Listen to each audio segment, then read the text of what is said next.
अस्सलाम वालेकुम। RBS business research academy में मैं आप सबको खुश आमदीद कहूंगा। ये वीडियो लेक्चर नंबर 44 है जिसमें हम बात करेंगे टू स्टेज अप्रोच की। यानी टू स्टेज अप्रोच क्या होती है और उसके दो अकसाम यानी डिसजॉइंट अप्रोच और एम्बेडेड अप्रोच क्या है, इन दोनों में क्या फर्क है। मिसालों के जरिए से और ग्राफ के जरिए से मैं आपको इस वीडियो में समझा दूंगा। तो इस वीडियो के दो हिस्से हैं। पहले हिस्से में थ्योरेटिकली इन सारी चीजों के बारे में हम समझेंगे और फिर प्रैक्टिकली हम जाएंगे स्मार्ट पीडीएस 4 में, जहां पे प्रैक्टिकली हम इन जो अप्रोचेस हमारे पास यानी डिसजॉइंट अप्रोच और एम्बेडेड अप्रोच को हम परफॉर्म करेंगे। इसके अलावा टू स्टेज अप्रोच यानी स्टेज नंबर 1 में क्या हमें करना है, स्टेज नंबर 2 में हमें क्या करना है, ये सारी प्रैक्टिकली हम स्मार्ट पीडीएस में करेंगे। तो आए इस वीडियो को आगाज करते हैं। लेकिन इससे पहले मेरा नाम डॉक्टर रहीम सुमर है और मैं बहसत प्रोफेसर शहाबुद्दीन यूनिवर्सिटी से मुंसलिक हूँ। यहाँ पे ये सर्टिफिकेट देख रहे हैं जो मुझे स्मार्ट पीडीएस की अकेडमी की तरफ से दिया गया। अच्छा जी, यहाँ पे हम जब बात करते हैं हायर ऑर्डर कंस्ट्रक्ट की, तो यहाँ पे एक बहुत इंपॉर्टेंट जो रिसर्च पेपर हमें मिल रहा है जिसका नाम है how to specify estimate validate higher order construct. तो हायर ऑर्डर कंस्ट्रक्ट उसको कैसे स्पेसिफाई करें, कैसे एस्टिमेट करें, वैलिडेट किस तरह करें, ये सारी चीजें इस रिसर्च पेपर में है। यानी जो भी हम इस वक्त जो भी मैंने वीडियोस आपको हायर ऑर्डर कंस्ट्रक्ट पे मैंने बनाई हुई है उसका बेस यही पेपर है। यहाँ से वो कॉन्सेप्ट लेके मैं आपके पास साथ शेयर कर देता हूँ। तो ये वीडियोस देखने के साथ साथ मैं आपको स्ट्रांगली रिकमेंड करूंगा कि आप इस पेपर को भी जरूर पढ़ें। इस पेपर को डाउनलोड करने के लिए मैंने लिंक इस वीडियो के नीचे रख दिया है। आप अपने फारिग टाइम में आप इसको डाउनलोड करके फिर इस रिसर्च पेपर को आप पढ़ सकते हैं। तो आगे बढ़ते हैं कि अब बात करते हैं कि टू स्टेज अप्रोच क्या है। यानी टू स्टेज अप्रोच में हम मॉडल को एस्टिमेट करते हैं विदाउट सेकंड ऑर्डर कंस्ट्रक्ट। तो हम इसमें सेकंड ऑर्डर कंस्ट्रक्ट हम इसमें इंसर्ट नहीं करते और इसके बगैर ही हम इसको मुहैया कर देते हैं। तो सेकंड ऑर्डर स्टेज में हम क्या करते हैं, फिर हम लेटेंट वेरिएबल स्कोर ले लेते हैं इनका और फिर उस स्कोर को हम जो है इंडिकेटर के साथ मुंसलिक करके फिर हम उस मॉडल को असेस कर देते हैं। अच्छा, लेटेंट वेरिएबल स्कोर की थोड़ी सी मैं आपको एक कॉम्प्लेक्सिटी बता दूं कि लेटेंट वेरिएबल स्कोर हम पहले स्मार्ट पीडीएस 3 में हम लेते थे, तो हमें वो एक्सेल एक फाइल दे देता था जो हम फिर उसके साथ अटैच करके अपने मॉडल के साथ रन कर देते थे। लेकिन अब ये मसला भी हल हो चुका है हमारे स्मार्ट पीडीएस 4 में। वहीं पे लेटेंट वेरिएबल स्कोर आप जिस तरह आप उसको यानी ये कमांड देंगे कि लेटेंट वेरिएबल स्कोर को कंप्यूट करके हमें दे दिया जाए, तो उसी वक्त वो आपको यानी कंप्यूट यानी आपको डाउनलोड करके लेटेंट वेरिएबल स्कोर एक और फाइल आपको बना के दे देता है वहां पे। अब इसका ये किस तरह करेंगे, जब आप मेरी यानी इसी वीडियो में आप देखेंगे प्रैक्टिकल हिस्से में, तो आपको ये इंशाल्लाह समझ में आ जाएगा कि किस तरह हम लेटेंट वेरिएबल स्कोर को हासिल करें स्मार्ट पीडीएस 4 में। बहरहाल अब यहाँ पे एम्बेडेड अप्रोच भी हम समझेंगे और डिसजॉइंट अप्रोच भी हम समझेंगे। लेकिन मैं ये टू स्टेज अप्रोच की में जो पहला हिस्सा है हमारा जो स्टेज नंबर 1 है उसमें हम क्या देखेंगे, इस वजह से हम थोड़ी सी मैं आपको समझा दूं कि यहाँ पे हम देखेंगे स्टेज नंबर 1 पे सबसे पहले हम बात करते हैं रिलायबिलिटी की। तो रिलायबिलिटी हम देखेंगे जिसमें हम अल्फा की वैल्यू और कंपोजिट रिलायबिलिटी वैल्यू देखेंगे कि क्या यानी इसको हम कहते हैं मेजरमेंट मॉडल असेसमेंट। तो हम असेस करते हैं कि क्या हमारा मॉडल की मेजरमेंट वो ठीक है। अगर ये सारी यानी 0.7 आ जाता है या कंपोजिट रिलायबिलिटी आपकी आ जाती है सही, तो यानी आपकी रिलायबिलिटी इंटेक्टेड है। इसके अलावा कर्नल वैलिडिटी की बात करेंगे तो फैक्टर लोडिंग जो है वो वैलिडिटी 0.7 या इससे ज्यादा हो और एवरेज वेरिएंस ये 0.5 या इससे ज्यादा हो। इसके अलावा डिस्क्रिमिनेंट वैलिडिटी की बात करें तो फार्मल लाइकर क्राइटेरियन और हेटेरोटेट मोनोट्रेट ये सारी चीजें आपकी जो है वो ठीक हों। स्टेज 1 में जब हम बात करें कि assessment of the measurement model, तो हम इसमें की दो चीजें देखते हैं, एक रिलायबिलिटी देखते हैं अपने मॉडल की और फिर उसकी वैलिडिटी देखते हैं। तो अब हम ये देखना चाहते हैं कि यानी जब हम ये मेजरमेंट मॉडल रन करेंगे तो हमें ये देखना कि किसकी कहीं पे कोई वायलेशन तो नहीं, कहीं कोई यानी रेड कलर में तो नहीं आ रहा। अगर सारे यानी रंग अल्फा की वैल्यू, फैक्टर लोडिंग वैलिडिटी की वैल्यू, एवी की फाइनल लाकर केरोटिन सी आर या एच टी एम की आपके वैल्यूज जो ग्रीन में आ रहे थे, then you must be happy कि आपका मॉडल जो है उसकी मेजरमेंट बिल्कुल ठीक है। तो इसके बाद हम जाएंगे सेकंड स्टेज पे। तो पहला हमारा एस्टिमेशन यहाँ पे पूरा हो चुका। अब ये किस तरह करेंगे, ये इस वीडियो के प्रैक्टिकल पार्ट में मैंने डिस्कस कर लिया है। अब हम बात करते हैं कि एम्बेडेड टू स्टेज अप्रोच। ठीक है जी, ये क्या है? Save the scores of all construct. अब हमें जो कंस्ट्रक्ट के स्कोर्स मिलते हैं हम उसको सेव कर लेते हैं और उसके साथ हमें एक नया जो है वो डेटा सेट वेरिएबल हमें मिल जाता है। एक हमारा डेटा सेट जो जिसपे हम जिसके हमने मेजरमेंट मॉडल मैयर किया था, असिस किया था, और दूसरा जब हम इसको ले लेंगे तो हमें एक और जो है वो डेटा सेट हमें मिल जाएगा। तो हम क्या करते हैं कि construct score are use as indicator. अब उन्हीं जो कंस्ट्रक्ट स्कोर हम इसको इंडिकेटर के तौर पे हम ले लेते हैं और फिर हम वहां से हम सेकंड ऑर्डर या हर ऑर्डर कंस्ट्रक्ट बना लेते हैं और यहाँ से आपकी सेकंड स्टेज अप्रोच आपकी शुरू हो जाती है। इसके अलावा all other construct in the model are measured with a single item। इसके बाद जब हमें लेटर यानी कंस्ट्रक्ट लेटर स्कोर मिल जाता है तो हम बजाय अब मल्टी आइटम के हमें सिंगल आइटम मिल जाता है, हम उस पे ये काम करते हैं। अपना यानी जो स्ट्रक्चरल मॉडल है उस पे हम जो असेस कर लेते हैं। इसके अलावा हम बात करते हैं डिसजॉइंट टू स्टेज अप्रोच की। तो हम इसमें क्या करते हैं, सबसे पहले हम कंस्ट्रक्ट स्कोर ले लेते हैं but only those lower order, लेकिन जो लोअर ऑर्डर के हैं सिर्फ वही हम इस्तेमाल करते हैं, हायर ऑर्डर के हम इस्तेमाल नहीं करते। In stage two this score are then use as a major higher construct. तो ये जो लोअर ऑर्डर कंपोनेंट के जो स्कोर हमें मिल जाते हैं फिर हम उनको एक यानी कंस्ट्रक्ट बना के, हायर ऑर्डर कंस्ट्रक्ट बना के फिर हम उसको असेस करते हैं, इसकी स्ट्रक्चरल मॉडल हम इसको असेस कर देते हैं। फिर हम क्या करते हैं, different from the embedded two stage approach. ये जो डिसजॉइंट अप्रोच है ये हमारी एम्बेडेड स्टेज अप्रोच से थोड़ी सी मुख्तलिफ इस हवाले से कि all other construct in the path model are estimated using the standard multi-item measure at the one stage। तो हम इसमें यानी डिसजॉइंट में हम क्या करते हैं कि कुछ हमारे जो वेरिएबल वो हमारे मल्टी आइटम होते हैं और कुछ हमारे सिंगल आइटम होते हैं। जब हम बात करते हैं आपकी एम्बेडेड टू स्टेज अप्रोच की तो हमारे पास उसमें जितने भी कंस्ट्रक्ट होते हैं वो सिंगल आइटम होते हैं, और जब हम बात करते हैं डिसजॉइंट की तो हमारे पास कंस्ट्रक्ट कुछ सिंगल आइटम के साथ होते हैं और कुछ मल्टी आइटम मेजरमेंट यानी आपकी मेयर्स होते हैं। थोड़ा सा कॉन्सेप्ट शायद आपको समझ में ना छूटेगा, लेकिन जब आप प्रैक्टिकली इस वीडियो को देख लेंगे तो मैं पूरी उम्मीद करता हूँ कि आप ये सारी चीजें समझ जाएंगे। इफ वी अप्लाई, अब हमें स्ट्रक्चरल मॉडल अप्लाई करना पड़ेगा कि जिसमें हम सम कंस्ट्रक्ट हमारे कंपोजिट स्कोर होंगे और सम हमारे ओरिजिनल रॉ डेटा होंगे। अब इस अप्रोच को हम डिसजॉइंट अप्रोच कहते हैं। इसके अलावा हम थोड़ा सा आगे जाते हैं तो अब देखिए यहाँ पे ये लेटरल वेरिएबल्स ये हमारा है। अब ये है टू स्टेज अप्रोच। अब इसमें हमारे पास जितने भी जो लेटरल स्कोर जो आपके ये है आइटम, तो ये सारे सिंगल आइटम है हमारे, ये हमारे लेटरल स्कोर के आइटम है और ये उनका ये हायर कंस्ट्रक्ट है, ये लोअर ऑर्डर कंस्ट्रक्ट है। तो इसमें ये है हमारी अप्रोच जिसको हम टू स्टेज अप्रोच यानी या इसको हम कहते हैं कहेंगे कि एम्बेडेड अप्रोच, जहां पे हमारे पास जो लोअर ऑर्डर कंस्ट्रक्ट वो बनाते हैं हम लेटेंट स्कोर की मदद से। अब हम इसको ये भी बात कर सकते हैं तो ये एक सिंगल आइटम हमारे पास कंस्ट्रक्ट है। ये y1 जो हमारा single item construct, y2 single item construct और y3 सिंगल आइटम कंस्ट्रक्ट हमारे बन जाते हैं। इसके बाद हम जाते हैं कि अब हम आगे डिसजॉइंट अप्रोच में। अब यहाँ पे क्या होगा कि देखिए हमारे पास कुछ हमारे जो वेरिएबल हैं वो हमारे मल्टी आइटम के, यानी ये y5 जो ये एक हमारा वेरिएबल जिसमें हमारे पास तीन इंडिकेटर हैं। अब ये हमारे जो मल्टा इंडिकेटर है, लेकिन ये Y4 जो हमारे पास हायर ऑर्डर कंस्ट्रक्ट, इसमें जो हमारे लोअर ऑर्डर कंस्ट्रक्ट, ये सारे हमारे रिलेटेड स्कोर हैं।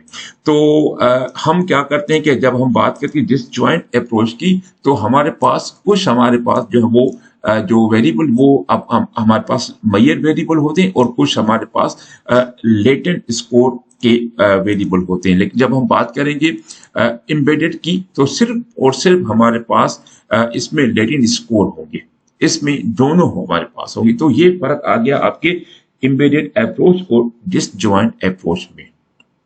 अभी हम चलते हैं अपनी यानी प्रैक्टिकल की तरफ, कि हम देखते हैं कि स्मार्ट पीडीएस में इसको किस तरह रन करते हैं।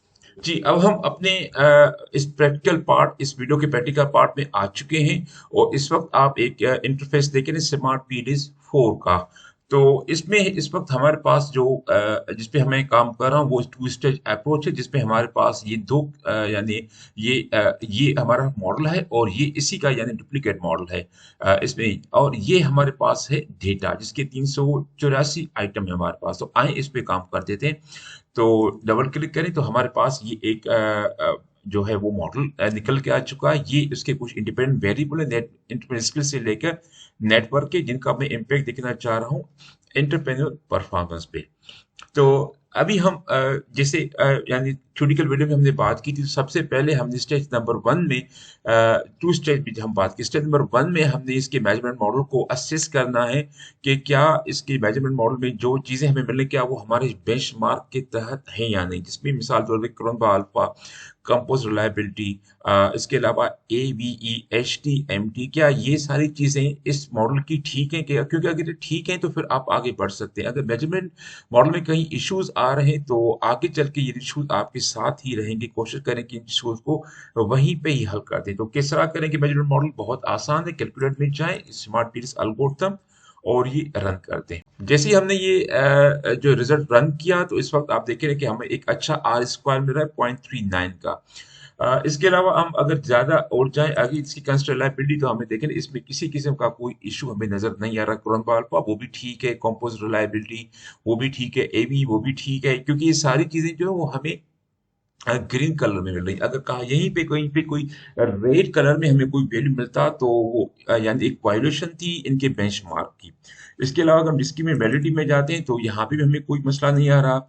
और ये VIF में हमें थोड़ा सा मसला नजर आ रहा है नेटवर्क 3 और 4 के आइटम में।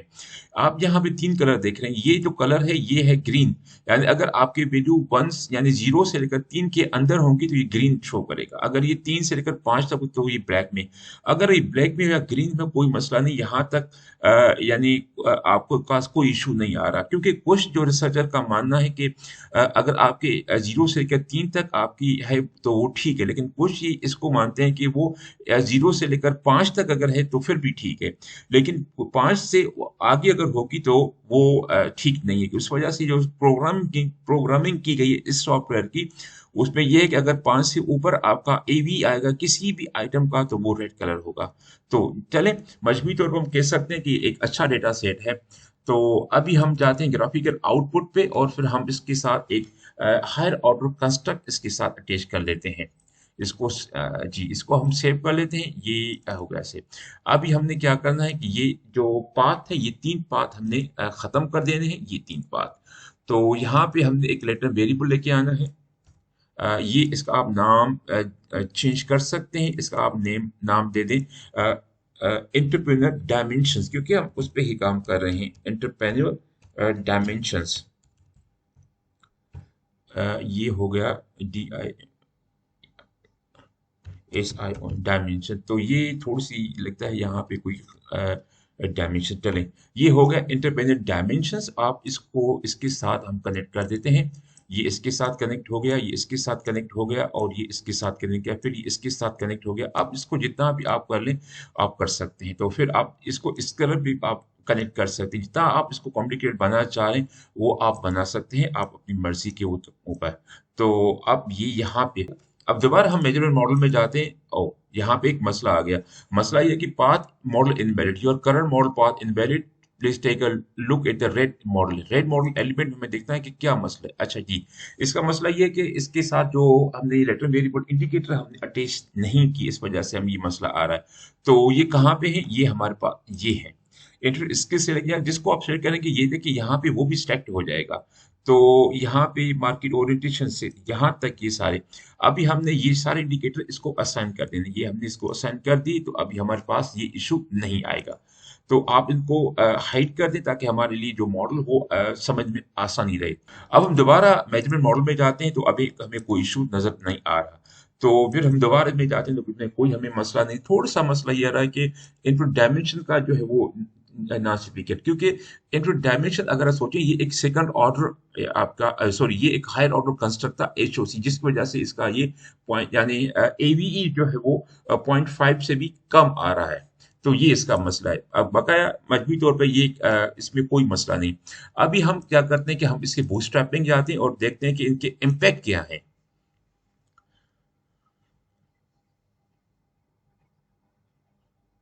तो हमें ये इनका पाथ कोएफिशिएंट हमें मिल गए। अब देखिए यहाँ पे जो हमें कि ये सारे हमारे ये सारे हमारे जो है वो बिल्कुल ठीक है, लेकिन थोड़ा सा मसला ये आ रहा है इंटर परफॉर्मेंस डैमेज, ये जो सिग्निफिकेंट ये जो हमारा ये हमेशा नॉन सिग्निफिकेंट ही रहेगा। उसका आप अगर आपने मेरी यानी वीडियो लेक्चर नंबर 43 आपने देखी, क्योंकि वहां पे हम क्या करते हैं कि सारे इंडिकेटर हम जो भी है इंडिकेटर हम उसको असाइन कर देते हैं अपने हायर ऑर्डर कंस्ट्रक्ट, जिसकी वजह से वो यहाँ पे ये हमेशा नॉन सिग्निफिकेंट आ जाएगा और इसका आर स्क्वायर वो भी 1 आ जाएगा। तो इस वजह से इसका मसला नहीं। बकाया आप देख रहे हैं कि ये पी वैल्यूज ये सारे सिग्निफिकेंट है, यानी परफॉर्मेंस का जो इम्पैक्ट है वो 0.2 यानी 20% और ये एक सिग्निफिकेंट इम्पैक्ट है जी। तो अब हम यहाँ पे आ गए तो अब हमने क्या किया कि मेजरमेंट मॉडल को भी चेक किया, यानी हायर ऑर्डर कंस्ट्रक्ट डालने से और उसके डालने का जाने से पहले भी और बाद में भी हम देखा कि हमारा मेजर मॉडल बिल्कुल ठीक है। इस वजह से अब जो हमें रिजल्ट्स मिल रहे हैं इसके यानी आप जो स्ट्रक्चरल मॉडल के रिजल्ट वो बिल्कुल ठीक है, क्योंकि पहले जो हमने मेजरमेंट मॉडल में कोई इशू हमें नजर नहीं आ रहा था। तो यहाँ पे अब हम क्या करते हैं कि हम इनका लेटेंट वेरिएबल्स को ले लेते हैं।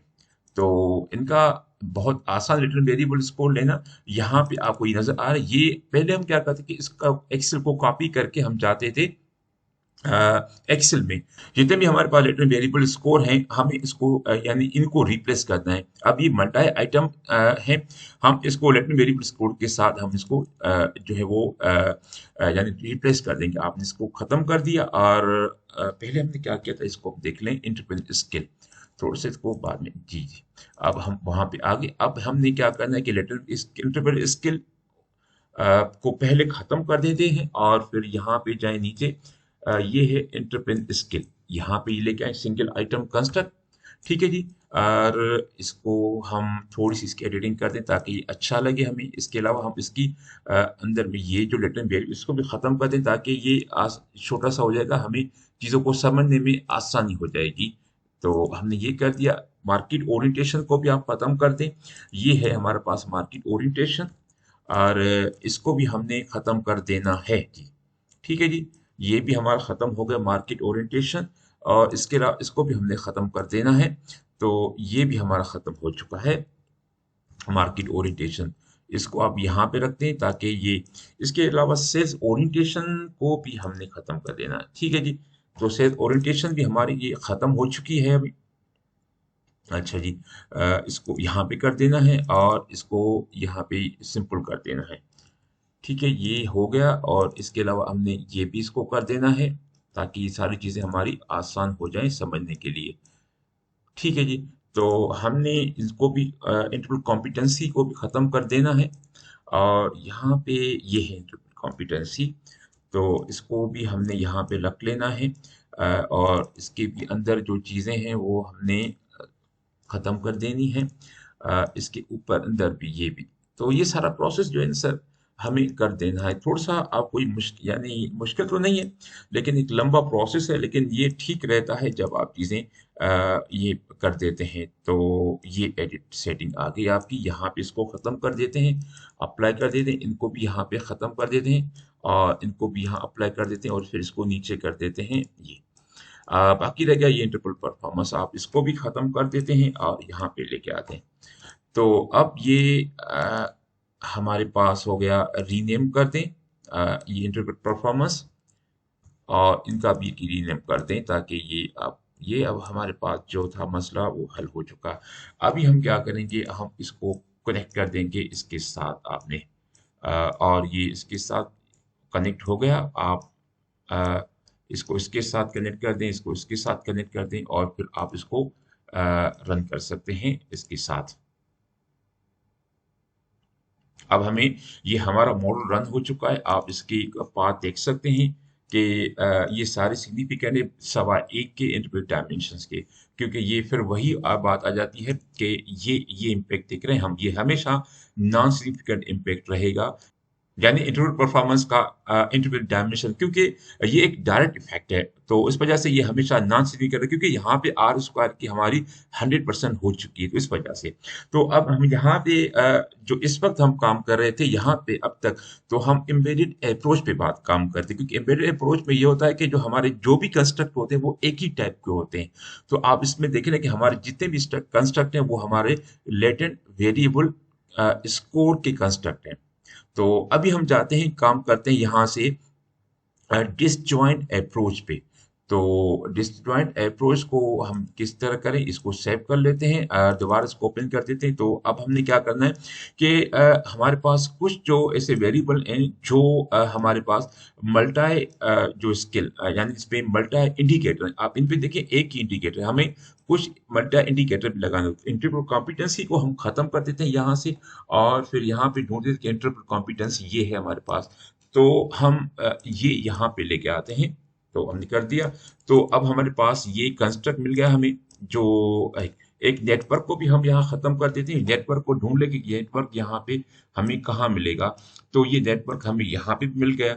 ठीक है जी, अब यहाँ भी इसको लेके आए। तो अब ये हमारे पास क्या हो गया कि इसको इसके साथ कनेक्ट कर देते हैं, इसको इसके साथ कनेक्ट करते हैं, इसको इसके साथ भी कनेक्ट कर दें तो फिर भी ठीक है। बहरहाल यहाँ पे अब ये जो इस वक्त जो अप्रोच हम काम कर रहे हैं, ये एक डिसजॉइंट अप्रोच पे बात कर काम कर रहे हैं, क्योंकि इसमें आप देख रहे हैं कि ये जो हमारे इसको इस तरह कर दें, ये जो हमारे हैं ये हमारे सिंगल आइटम कंस्ट्रक्ट हैं, या इसको हम कहेंगे ये भी हमारा सिंगल आइटम कंस्ट्रक्ट है और ये हमारा हायरार्की। अब ये जो हमने अभी देखे तो ये हमारे सिंगल आइटम कंस्ट्रक्ट है, लेकिन इसके अलावा अगर हम कॉम्पिटेंसी इन दोनों को देखते हैं ये मल्टी आइटम कंस्ट्रक्ट पे। इसी अप्रोच को, इसी तरीकेकार को हम कहते हैं कि ये एक डिसजॉइंट जो है वो अप्रोच है। डिसजॉइंट मतलब कि इनमें कोई ज्वाइनिंग आपस में नहीं है, यानी कुछ वेरिएबल आपके मल्टी इंडिकेटर हैं तो कुछ आपके सिंगल इंडिकेटर हैं, तो इस वजह से हम इसको कहते हैं। सो सिंपली आपने क्या करना है कि फिर आपने बूटस्ट्रैपिंग रन कर देना है और फिर आप अपने रिजल्ट ले लेने हैं यहाँ पे। ये हमारे रिजल्ट आ चुके। तो अब आप इनका इम्पैक्ट देख सकते हैं कि ये इम्पैक्ट 42% सिग्निफिकेंट है, ये भी 0.28 ये भी सिग्निफिकेंट। तो इस तरह आप इसको ये आपका हो गया डिसजॉइंट। आप इसको अगर थोड़ा सा और कंप्लीट करना चाहते हैं तो आप इसको इस तरह भी करते हैं, यानी इसका इम्पैक्ट यहाँ पे भी डायरेक्ट इफेक्ट देख सकते हैं। तो ये भी हमारा रन हो चुका है और इसको आप इस तरह भी कर सकते हैं, ये भी हमारा रन हो चुका है यहाँ पे, इसको आप इस तरह भी कर सकते हैं। तो ये इफेक्ट भी या जितना आप चाहें इसको आप कंप्लीट कर सकते हैं, वो आपकी मर्जी है। तो लेकिन जितने आप पाथ दे देंगे आप ये काम करता है, ये पाथ हमारा काम नहीं करेगा। ठीक है जी। तो यहाँ पे ये डिसजॉइंट अप्रोच थी जो हमने अप्लाई कर दी। आप इसकी रिपोर्ट्स में जाके आप इसके पाथ कोएफिशिएंट देख सकते हैं ये सारे, और आप इसके जो है डायरेक्ट और स्पेसिफिक इनडायरेक्ट, फिर आप इसके जो है वो टोटल इफेक्ट भी देख सकते हैं। देखिए कितने ज़्यादा इसमें हमारे पास जो है वो रिलेशनशिप्स हैं, उस वजह से ये उस तरीके के मुताबिक आपको ये सारी चीज़ें मिलेंगी। अपने समय उम्मीद करता हूँ कि आपको वीडियो अच्छी लगी, अगर अच्छी लगी है तो आप इसको चैनल को सब्सक्राइब कर दें, कमेंट कर दें या किसी अपने दोस्त को रेफर कर दें। आप की बड़ी मेहरबानी होगी। Thank you very much for watching this video.